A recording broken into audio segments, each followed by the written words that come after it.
Okay, I have started recording, so we will get started. Welcome to the 23rd Avenue North Neighborhood Street Traffic Calming Meeting.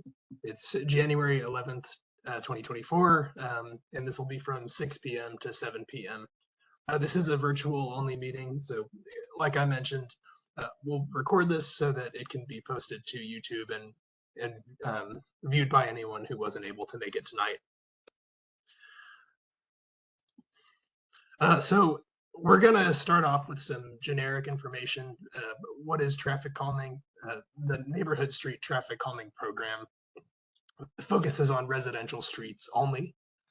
We favor physical solutions that encourage lower speeds, and we do that over a longer corridor. So we don't do these like one block at a time. We'll choose a segment of a street, or in some cases, the whole street, and design the project that way. The main goal of these projects is speed reduction. So we'll talk a lot about how some of the different tools we have for speed reduction will or won't come into play. There are 3 E's to traffic calming. Those are education. That's kind of what we're doing now with a public meeting. There's also plenty of materials on NDOT's traffic calming website that dig a lot more into the program details and tools. So we'll have some information directing anyone curious to do a deeper dive there at the end of the presentation. The other E is enforcement. That is wholly under the Metro Nashville Police Department. So NDOT is not able to set up like traffic ticketing stations or anything of that kind. And our police force, they are spread pretty thin, so we can't rely on enforcement to be the whole solution to speeding. And that's where the 30 comes in, engineering. So what we're here to do is present you all with a design solution that is intended to slow speeds with traffic control tools. The whole purpose of this is safety and vision zero. This handy chart provided by the National Transportation Safety Board essentially intends to detail the importance of lowering vehicle speeds on streets where we might have pedestrians or other vulnerable road users. And the reason for that is the higher speed one is going, if a crash were to occur, the chance that that person who's hit surviving plummets. So if you're going 25 miles an hour, it's 89% chance that that person will make it out alive. That goes way down to 35% if a person is struck by a vehicle going 45 miles an hour. So that's really the importance. This is a hugely popular program in Nashville, or at least one that's in very high demand. Currently, there are over 500 neighborhood streets in Davidson County that have applied. In the summer of 23, we chose 85 neighborhood streets out of those, that big pool of 500, to receive traffic calming. So all that is to just say that the 2 sections of 23rd Avenue North that were chosen were measured, ranked, prioritized, and did measure among the worst where speeding and volumes are concerned. There's a lot of things that the traffic calming program can do, but there's also a lot of things that happens outside of the Nashville traffic calming program. So anything like sidewalks, potholes, crosswalks, you name it. We like to direct people to Hub Nashville. That's a unified tool to make all kinds of like public requests. And then they have things that aren't related to streets and roads as well, such as public safety, abandoned vehicles, trash, litter, you name it. To reach Hub, you can either call 311 or go to hub.Nashville.gov. And then my favorite option is the app. I just have it on my phone ready to make requests when I see them. That's a pretty good, it's just a good tool. So how were the 2 sections of 23rd Avenue North chosen? like I mentioned before, there's a prioritization process. So when a street applies to traffic calming, what we do is collect a lot of data about vehicular speeds, how many cars are driving on that street over the course of the day. And then we also look at the history of crashes with vulnerable users. So if any pedestrians were hit in the past, that would bump the street up. And then a couple of the smaller slices like trip destinations and non-driver accommodations. That's intended to take into account like our schools around, parks. Is there a sidewalk to walk on if you are traveling on foot? So the 5 slices of this pie each get a score assigned to the street, and then that street is ranked against all of the other applications in the pool. So as I've kind of mentioned before, this is all on 23rd Avenue North, but 2 separate applications came in for 2 different sections. So the 2 sections that were chosen are 23rd from Buchanan to Clarksville Pike, and then 23rd from Hyman to Osage Street. If I'm not mistaken, the section that connects those 2, kind of the middle section of 23rd Avenue North, has traffic calming already. So we sort of see these projects as really just extending the traffic calming that we've done already. Down at the bottom is some of the data that we used to select these streets. On the northern segment, speeding actually wasn't too bad, but the volume, 1,100 vehicles per day, that's pretty high for a street as small as this. So we suspect there may be some cut-through traffic going on. That sort of tells me that we may have had like a pedestrian injury or something of that nature that pushed up that section of 23rd into consideration. And then on the southern segment, the 85th percentile speed of 37, that is really high for a street like 23rd Avenue North. We certainly do not want vehicles traveling that fast on neighborhood streets. It had a pretty similar volume to the northern section, but then the street width there is a little wider. So we have some slightly different solutions for the 2 sections that we'll be looking at. Like I described, this is a map, basically a screenshot of the Nashville traffic calming tracker tool that's online, and the QR code at the end of this slideshow will take you to the website where this can be viewed. What we're seeing here, every purple line is a street which is applied, every green line is a street which has been selected, and then the blue dotted lines are streets that have had traffic calming installed already. So if anyone is curious what these sort of look like out in real life, you don't have to go far in this case, just that section of 23rd Avenue North in between the 2 projects we're talking about tonight.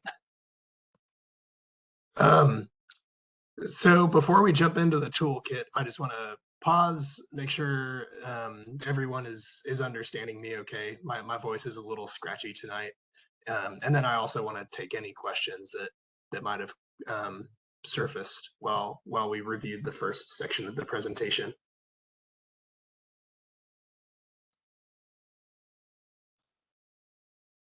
We haven't had any questions in the chat yet, though, David. Got it. Okay, well, we can go ahead and roll right along there. Thanks for bearing with me. The main thing in NDOT's toolbox for this program are speed cushions. NDOT has tried a lot of different things over the 2 decades that the traffic calming program has been going on. And a lot of the good experience has sort of led to them zeroing in on speed cushions as their favorite solution for speeding. Some of the main advantages they have are their physical devices. So unlike a sign or a speed limit or striping, they'll physically affect a vehicle that's speeding rather than just suggesting that they shouldn't speed. The fact that they're 6 feet wide as opposed to stretching across the road gives larger emergency vehicles an opportunity to sort of run over the center of them, and that wider wheelbase they have is affected a little bit less than a smaller car might be. So it's sort of finding a compromise between reducing the speeds of vehicles, but not reducing the ability of emergency vehicles to get where they need to go quickly. This surprises a lot of people. These things are actually like 3 inches high. So they're not a speed bump necessarily. They're more designed to be traversed at kind of the normal speed we expect people to be driving. So that kind of 20 to 25 mile an hour range is what these are seeking to do, where speed bumps, those are more for like parking lots where you want people going 5 or 10. They do come in different lengths depending on the target speed. Those are 7, 10 and a half, 14. You can kind of see in that picture on the bottom left that these are like modular assemblies. So the length of cushion can increase by just adding more sections into that middle area. Next are speed tables. As I sort of alluded to earlier, we don't use these as much because they're not as favorable to emergency vehicles. There are situations where we have chosen to use them and don't expect a lot of issues with emergency vehicles, but these are also something that are done occasionally in certain situations. As I mentioned before, NDOT has evaluated the impact of these speed cushions, and we're really pleased with the results. This chart here details a study they did on 6 different projects that were installed, and they saw pretty significant speed decreases, both in the average and the 85th percentile speed. For anyone who doesn't know, the 85th percentile speed is kind of like a median, but at the point where 85% of people are going slower and 15% are going faster. So it's sort of a way to just kind of not have the average dragged way up or dragged way down by like real outlying speeds. Another sort of like less frequently used technique is radar feedback signs. We've probably all seen these before, but essentially it's just a solar powered device that attaches to a speed limit sign, takes your speed with radar, and then reports it back to you as you go by. I think the ones in Nashville will like flash or maybe turn red if you're going too fast. But they're really just a way to remind drivers that you know, if they're going an inappropriate speed. We tend not to rely on these to do the work of an entire project. We really prefer to like slide them in on spots where speed cushions or tables aren't going to work. For instance, like really steep hills or streets with lots of curves are ones that speed cushions aren't quite the best solution. So in those instances, that's where we'll find these most often. Other sort of methods we have are pavement narrowing. So what can sometimes happen if a road is really wide is it is inviting and comfortable to go faster than the speed limit or sort of what we want people to be driving. We can sort of psychologically narrow a road just by installing white edge lines on the side of the street. It doesn't do a whole lot. We definitely don't do projects that are like only doing this because it is, as I mentioned earlier, just paint. You know, it's not going to like physically affect a car that's going too fast, but used in conjunction with other tools, it can have an effect on the average speed that a road experiences. And if we do see roads that are especially wide, we'll often take the opportunity to add those edge line stripes. In kind of the more niche category of things, we have bulb outs and chicanes. A bulb out is where you have like a really wide intersection, maybe one with turning radii that are inviting to take the turn like pretty fast. The larger a curve is, the faster you can drive through it. So the idea for bulb outs is basically to take a big intersection and tighten it up a little bit and leave only enough pavement for drivers to make the turns they need to make, but not doing so too quickly. Chicanes are kind of a similar thing, but along the length of the road. And really what they are is when a road is so wide that even like on-street parking isn't enough to dissuade people from going fast. We can sort of zigzag the center line of the road and make people sort of maneuver their way down the street. That results in slower speeds as well than just kind of a straight shot runway situation that can be really inviting to drive fast. And then finally, we have traffic circles. These generally only work with really wide expanses of pavement. None of the intersections that we have on 23rd are quite big enough for this to be a viable option, but we do include it in the slideshow just to let everyone know kind of what these are if you were to come across one in the city. And then this is one of the two plans.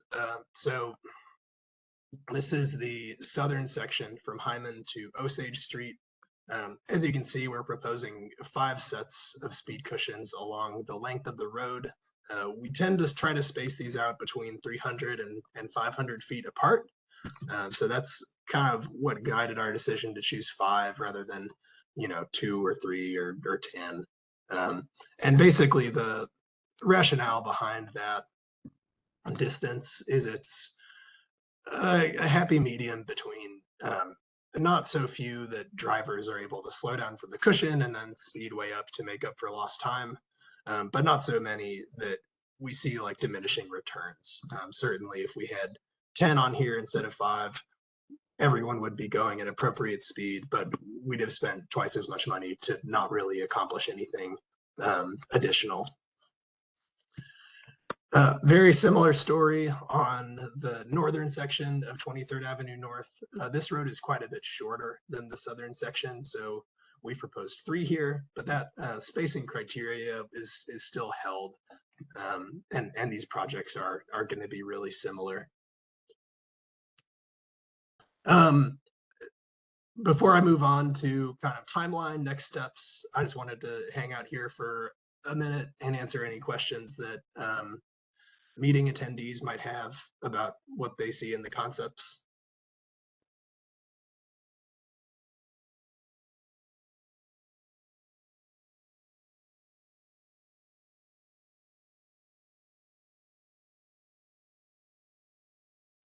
Hey, David, I have a quick question. This is Fawn. Sure. Can you hear me? Yes. Yeah, you mentioned that there's some I guess some cushions already between 23rd and what is it, Osage? Are those Yes. are those speed cushions that's on there currently? They are. We can see them a little bit on this aerial image. Yeah, I kind of saw it there. Have you seen that help out? I guess whenever I don't recall when those are installed and whatnot, but have those helped out on that particular intersection or that block? As far as I know, yes. What we don't go out and measure speeds after like every project installation. NDOT did kind of a blanket study and chose a few to evaluate, and that's where we got that chart earlier in the slideshow. But the nice thing about cushions is they all work the same way.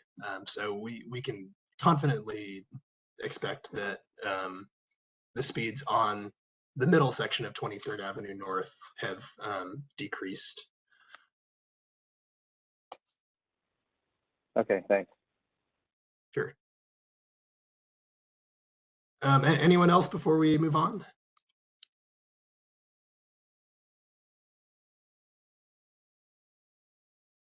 All right. So this is a kind of a program timeline sort of flow chart that describes everything that's happened, before this meeting, and then what all will or can happen after this meeting.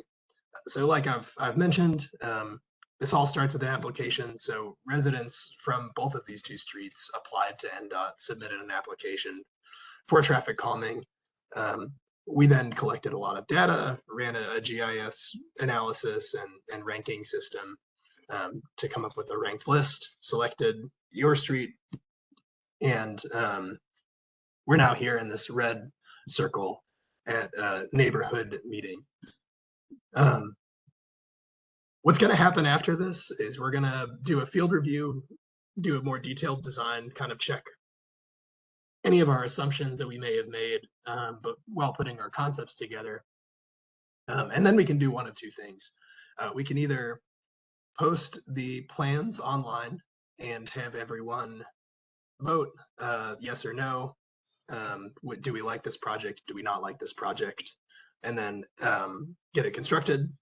Or if neighbors would prefer to have a second meeting to view the design, ask us questions about it, collect more feedback, we're also happy to do that. In previous iterations of this program, we would always do 2 meetings, but one piece of feedback that we would get from residents on some streets is that, listen, we've got a pretty simple design here. We'd prefer to just move the project forward rather than, do that second meeting. It is totally up to the 3 attendees on the phone. So feel free to ask any questions, but we'll want to sort of decide one or the other. Do we want to proceed with the ballot of our plans, or do we want to schedule like a second one of these meetings to review the design in a little more detail?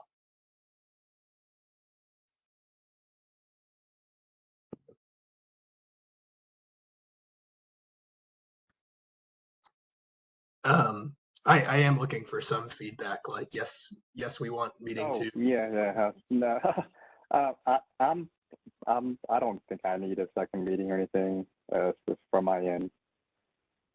Okay. Yeah, if anyone feels differently, feel free to let me know or speak up. But yeah, I tend to agree. Of the streets that we do, these 2 designs are pretty straightforward, and basically this is what our design will look like. So I wouldn't consider this like a one where it's especially important to have that separate meeting. So I feel good about just moving straight to ballot. All right, well, we can move on then and sort of describe the nuts and bolts of how that balloting process will work. Similar to the postcards that we got for inviting us to this meeting, we're going to send postcards that instruct residents how to vote for these projects. There will be a unique ID on all of them, and then there's an online form that you can fill out with your name, address, unique ID for security reasons, and then say your vote, yes or no. The voting period is 6 weeks. So we like to have plenty of time for neighbors to get the postcard and then sort of talk to their neighborhood, maybe like knock on some doors or have a neighborhood meeting of sorts. So that's why we keep that open for so long. And then the threshold for a project succeeding is 2/3 of the respondents saying yes. So that's not 2/3 of everyone who's eligible to vote. It's just those who filled out the form. So if 3 people voted and 2 said yes, that's a passing project. These are kind of the 2 zones of eligible voters. Basically, what we do is just take any property that abuts the right-of-way with a couple of stipulations. So it has to be an occupied residential property in order to vote. It's if you're like a car wash or something, like truly commercial, they would be excluded from the list. And then if one person like owns multiple properties, they don't get 1 vote per property. They just get the 1 vote. So we'll only send them 1 postcard. They'll vote 1 time, and that's how that works. But yeah, these are the 2 zones. They're pretty clean, nice and straight streets.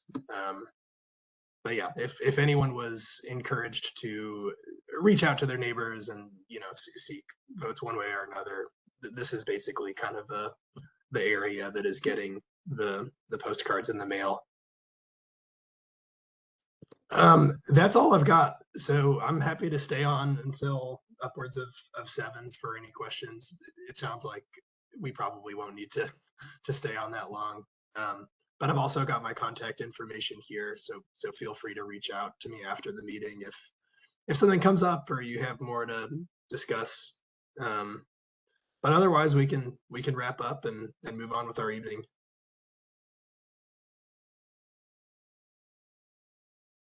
Yeah, I got a quick question, David. This is Please. Tom. Yeah, once it goes to the ballot and the voting kind of goes in, how do we know that it passes? Will that there be some kind of notification on that? That's a good question. I think that NDOT counts the votes after the 6-week meeting period, and then within like a week or so, we'll post the results to their website. They'll also let your council member know, so they may choose to send out like a newsletter or announcement of sorts, or after the 6-week voting period has passed, you're more than welcome to just reach out to me and ask. That's just fine. Or the NDOT TrafficCalming.Nashville.gov email. That goes to a group of like 3 of their engineers, and they're pretty good about responding to things that come up as well. Okay, thank you. Sure.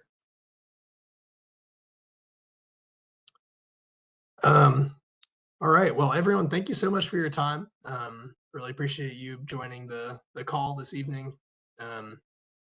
And we'll be doing our design pretty quickly, so you should expect ballots coming into your mailbox in the next few weeks or so.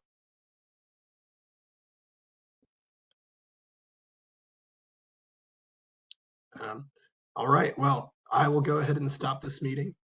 But again, everyone, thank you and have a great night. All right, thank you. Thank you.